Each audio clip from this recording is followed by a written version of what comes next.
Welcome back, guys, to another episode of Haxenhunt. Today's video, we've got special guests, Mr. Jared.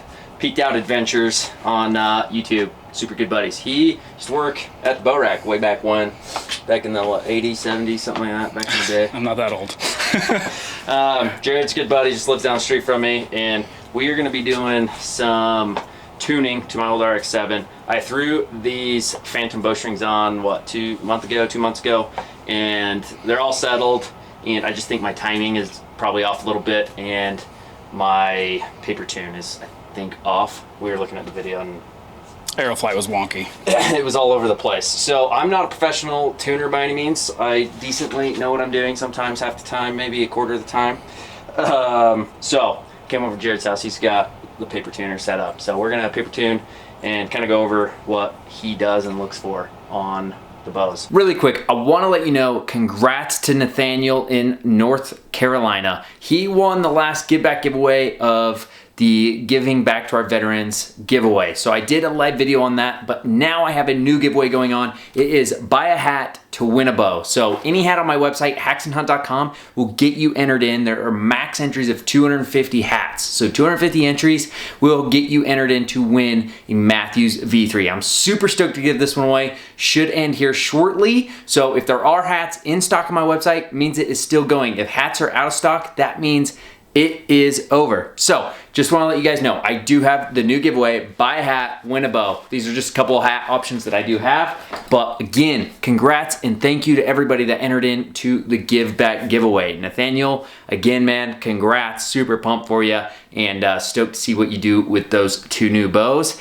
And anyway, guys, appreciate all the support. Again, go to haxenhunt.com, buy a hat, win a bow. Let's get back to it. Today's video, we're gonna tune the Rx7 and get bullet holes. That way we can be shooting better. Archery season's in like 2.5 weeks. So Yeah, it's time. It's crunch time. It's time to crunch time. So we're gonna tune it and show you guys kind of the process. We're gonna start by checking timing.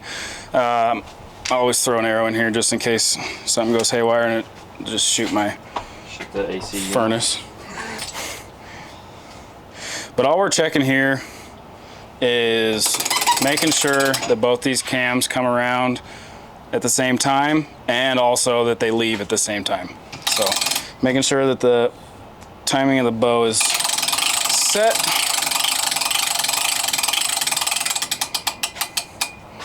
So these draw stops on these Hoyt, you might have to go on the other side to get a better look at it. But in here, we're checking to see where those touch. There's a reason his arrow's flying like garbage. So look at that bottom cam. See how it's touching there? It's touching, and if without moving it, you go up to that top cam, I mean, he's a good 3/16 to 1/4 inch out. So your back wall is gonna feel like garbage. Arrow flight's not gonna be very good. So once we get this timed, he'll be shooting even better than he already is. So we're gonna put a turn in the bottom cam to get that timing to come around right. Yeah, so if you had old strings on there, obviously over time those strings will stretch. So throwing new strings on, which they're not always in spec, the better quality strings you get, obviously the more in spec they're gonna be. But you still need to make sure that all the cams and everything are coming around at the same exact time, because it could easily be a difference of a twist that causes you to be that 3/16 out. So when I put the strings on a month or 2 ago, I just did it myself, and I threw it on. I didn't tune it, no nothing. I shot tack with it. I was shooting good. It wasn't like absolutely terrible.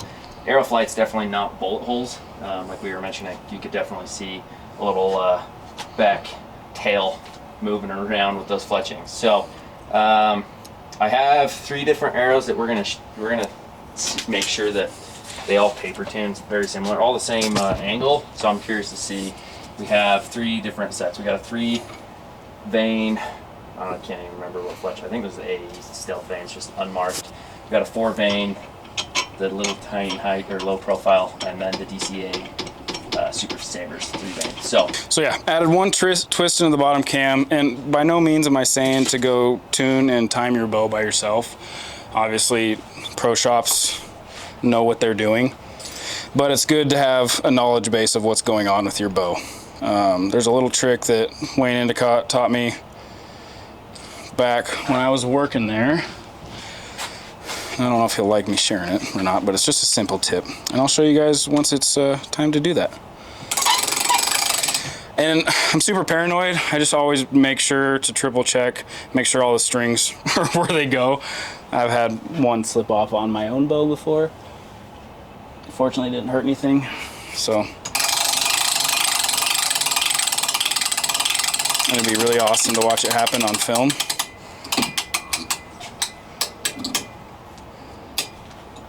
So we're touching there. Yeah, and we still need to go more.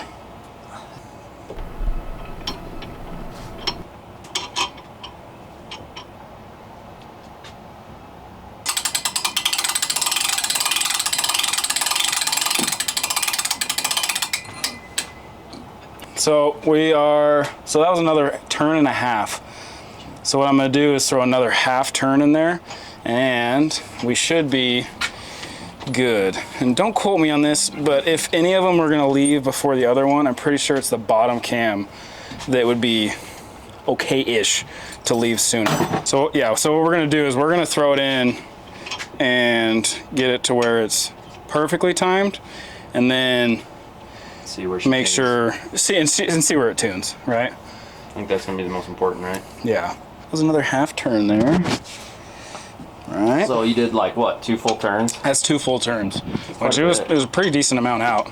I know he's got 7 spare bows that he's giving away, so go buy a hat, because one of these will be yours. You like that, Bub? I don't know if that's a foreshadow, but I might have another one of these suckers.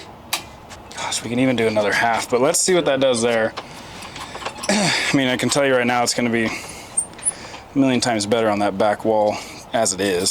So we're gonna shoot bare shaft first to see kind of how bare shaft is shooting. I just took one of my same arrows, same spine.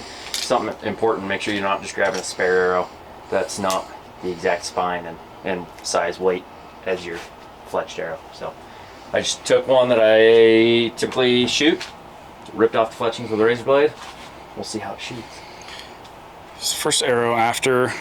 I can already tell you that back wall feels different. 100%. That's pretty freaking money. We should have shot it through before.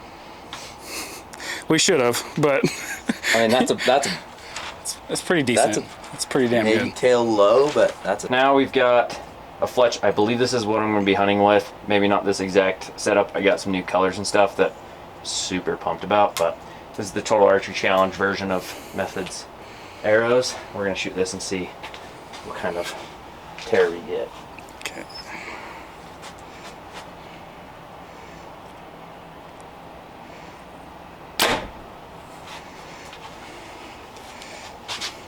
So, yep, confirms tail low.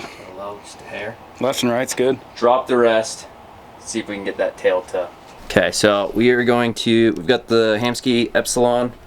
We're gonna loosen the micro adjust. And we're gonna drop it just a tad. Well, I wanted to make this point that we're fine-tuning your tune on your bow, but we're both shooting the Sever broadheads this year. Not as critical, but the consistency of the arrow flight, tuning your bow to where it can shoot a bullet hole is still crucial, but it's not as crucial as if we were shooting a fixed blade 3-blade head or a big 2-blade head. I mean, like we shot the Severs the other day, seeing how consistent it was. I literally, what would we start at 60, 80, something like that. Shot the fletchings right off one of my field points arrows, but there was a time where I want to say it was a Q80 Exodus. I had to fine tune that. I mean, my bow was definitely out of tune, and they flew money. Versus when I shot a fixed blade, decent sized 3-blade, it was, gosh, probably 5 feet to the left. Yeah. Like it was dramatic. Yeah, those fixed blades will show any error on you or if your bow's out of tune and stuff like that. But for consistency's sake and to be as accurate as you possibly can, get your bow tuned to where it's perfect, so that way any flaws or anything, that's on you. I like it. Let's try this out. Maybe a 1/16 of an inch or so. So nothing like dramatic. So we'll really see what changes that made. Squat just a little. Go below it. Clean it up a little bit. We're still tail low, and it looks a little bit tail right. That's one thing. Another thing that I like about this QAD, dude, is like literally, you step that up, honestly, should I and look, like you can get a look at your arrow right now. We don't have any ties to QAD. I just love my QAD. Yeah. I mean, I like being able to lock it up. Yeah. Let's do it. I got them on both my bows. Okay. All right, so we're gonna make a switch. We're calling an audible real quick. All right, so we're calling a quick audible. Right now, I've been shooting the Hansky Epsilon. Killer rest. I've enjoyed it, but I have the QAD integrate rest that I'm going to actually swap to. We're going to tune that. I know we basically just semi-tuned this, but we're going to try it out. I don't know. I'm pretty pumped on having it. I shot it on the other Rx7 that I bought, and I liked it. I like the fact that you can kind of lock it up, especially in hunting situations. I've had, not that it like dings around a lot, but just enough that there's every once in a while a time that kind of sucks. So we're gonna swap out the rest. So we changed from a quick tune to swapping from a Hansky to the QAD. No ties to QAD or Hansky or anything. So yeah, this is just out of pure preference. So just want to let that be known. And honestly, I'm kind of psyched because I want to be able to lock it up, and you know, on a stock I can keep an arrow in there and not have to worry about it bouncing around. So I'll let you guys know my thoughts on the two against each other, since I have hunted a ton with this one and done a lot of shooting. So any cable bound rest, I see people put the string inside the cable all the time. People do it all the time. And I learned a long time ago the bow rack, and it makes sense to me. And yeah, I mean, you can adjust it later on, but this will twist, right? See how that twists around there? So if you got to put a twist in this cable, right? So you put a twist in this cable to get your timing back to where it's supposed to be. Now that other cable, if it's through here, you have to take it out, untwist it, and then put it back in. Versus just put a twist in here, unravel it, and it's good to go. That's a pretty good tip. Tech tip. I'd never heard. Bow rack must know what they're doing. I think they've worked on a few bows here and there. The Hansky taken off here. We'll take off the limb-driven string, and we'll throw this in the press, pull that out. So, getting that undone. So, we've got a Hansky giveaway. Let's make sure you like the QAD first. I did have a QAD. I actually sold it to my buddy the other day. But now look. Now we have to take this other bow out of the press, put the other one in the press to take the string out. It's just, I feel like cut the serving that you put on it. I feel like it's an unnecessary hassle. Okay, so you've got serving here as a stop. Yep. And so that's like free floating. Yep. And then serving right there is a butt stop. Okay. So that's how your timing of your rest stays money. So when you throw these on, center this inside of here. I don't know if you can see that or not. Yeah, there should be. Because that'll give you enough throw. Because once you anchor this down, this will be tight here. Okay, and that's another thing nice about these QADs is like that's where it's going to sit, right? So you can get your level pretty good. You're not having to loosen up the limb cable or the limb string for the limb driven. Exactly. For a limb driven rest, you got to move, or you have to loosen it so that way the rest comes up so you can see where it's sitting. With the QAD, since it is cable driven, it makes it a lot easier to see where the arrow is going to be sitting, so it'll just lock up in place. So we're pretty much level on the arrow, is eyeballing it. Tie it like a loop. Like a D-loop, kind of? Just like a D-loop. Anchor that sucker in there, and I'll throw this like 2 or 3 wraps of serving, and then draw it, and that'll automatically set that time of that string. I like that. So what he's referring to, so this here, your cable drive is loose. I mean, it's tight enough, it's not going to go anywhere, but it's going to tighten up and slide where it needs to be. I'm gonna tie this in just like I tie my D-loops in. So this is just my theory, but once I do this, this is fairly snug. So I'll throw it on the draw board and I'll pull it back once and then I'll pull it back again, just so it's not like pulling tension and causing the bow to be out of time.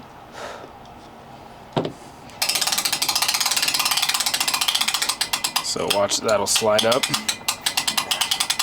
See how it's sliding up? And just like I thought, we're gonna have to lengthen this, which we have some slack, fortunately, because so what happened is it reached this serving and it's gonna put way too much tension on that cable and stretch that string of the rest out. So these have a set screw in them. Slide out this slack, give it a little extra string to move.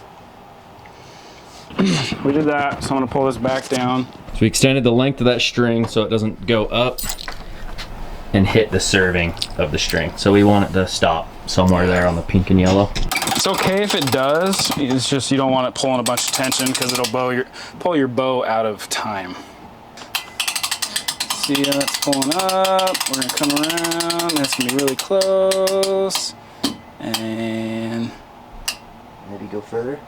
Where's that? No, it's perfect. We got lucky, it's perfect. I mean, we're a couple strands away from this serving, so we want to make sure that that stays good. So I'm just going to throw a few knots in there.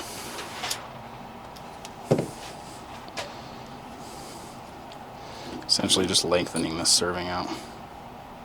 Again, that's just creating like a backstop, so when that slides up, it stays.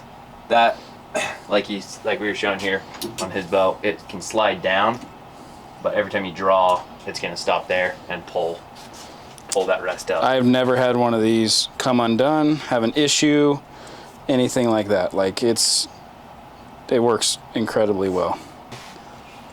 In that case, okay, so that'll sit in there. That's tight. Cool beans. Shoot through some paper and see what she looks like? Yes, sir. Oh, got hooked back up with an arrow. Paper tune it, or shoot it through paper, see what it looks like. I'll tell you what, the draw cycle with the arrow going down that is already quieter than what it was earlier. So, a little knock. Still low right? Low right, yeah. Okay. It's all right. Another audible. Instead of dropping that rest, we're gonna raise that D-loop. So what we're doing here is adding that serving inside that D-loop knock. I just have never ran the serving inside my D-loop. I don't know why, but I've been shooting a couple bows that have it. A lot of people do it. A couple knots, tie in that serving there on the... And I use a bigger knock than what Brax is running. Give it a little extra space. A little bit extra space and even prevent knock pinch even more. You never want to tie your D-loop or the serving in this case on the inside of the D-loop tight up against the knock you're shooting, because that will pinch that knock and allow it to kind of be kinked. You can kind of kink it at full draw. You can push it off the string. It's not going to be super consistent. I actually changed knocks once and I didn't change my D-loop and noticed it immediately. My group was super inconsistent. And as soon as I just opened up my D-loop a little bit, because I was shooting from a skinny to a fatter knock, it made the world of a difference. Okay, so we changed that D-loop position. Let's see where it hits.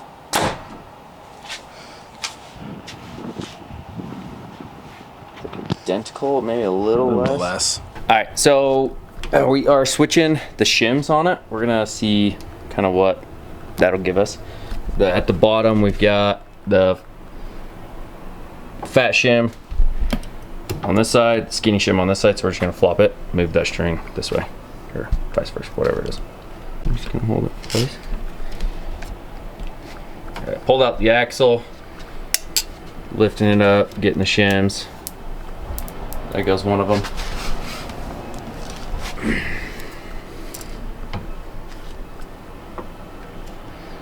Now swapped out those shims. First shot, see what it does. Left and right's gone. Left and right is gone. All right, so left and right is fixed. still just a little knock below, but we're just checking the timing since we have messed with a few things. Changing the, is it better? Is it off? Moved a little bit. To put a twist in this cable down here. Also, I straightened this peep out because it drives me nuts. But this was twisted a little bit, so all we got to do is just straighten that, and it's good to go now. Because we didn't put it through the cable. All right, bare shaft. See where she goes. I think I got a good feeling that's gonna be good.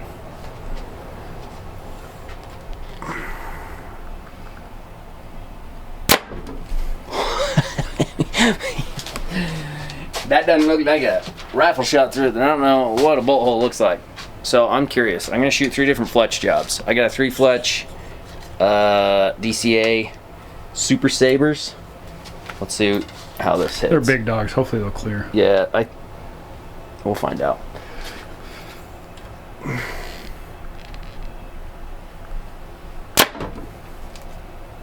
Bullet hole. Okay, now we got AE. I think these are max stealth. Let's go cock vein up.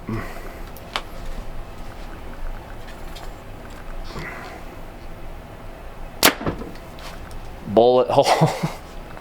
Jared knows what he's doing. So you guys gotta go over to Peaked Out Adventures YouTube. I'll link it down below. That's where all my hunting stuff really ends up, is on his channel. He takes the time to edit those. So if you want to see my hunting videos, go to his. Bruh. Okay, guys, look at those. All 4 got bare shaft, bullet hole, Super Saber, bullet hole, AAE, bullet hole, AAE, the low profile bullet hole. So, good job, Jared. Pretty proud of your hard work. Something that saves my bacon every single time out in the field shooting. If you do this and one day you're shooting wonky, you'll be able to check it and know right away if something's off. So what you're gonna do is you're gonna take I only have a black right now, but you're gonna take a silver Sharpie and mark here and here. So it's really hard to tell, but there's a line here and a line here, so that your limb is centered in this cam. So one day you're out shooting and all of a sudden you're not hitting the broadside of a barn. Look at these marks. If your string's stretched, they'll be moved because you marked them center of limb. So you do that top and bottom, because we know we're in time right now, right? Then if something's shooting wonky, you'll know if it's your timing. Okay, we got this thing all tuned. It's timed. We had to move some shims, retime it. Turns out this bow, surprisingly or not, shoots best when the cams are perfectly timed together. So threw an extra twist in the string. The timing is perfect. We shot a bare shaft. We shot 3 different fletchings in different variations, 4 bullet holes. So I don't think I've shot a perfect bullet hole like that in a long time, to be honest. I've been shooting out of tune, so big thanks to old J-Man, old Jared. Haxen with Haxenhunt and Jared. Peaked Out Adventures. Peaked Out Outdoors. Poo. Poo. Thanks for watching, guys.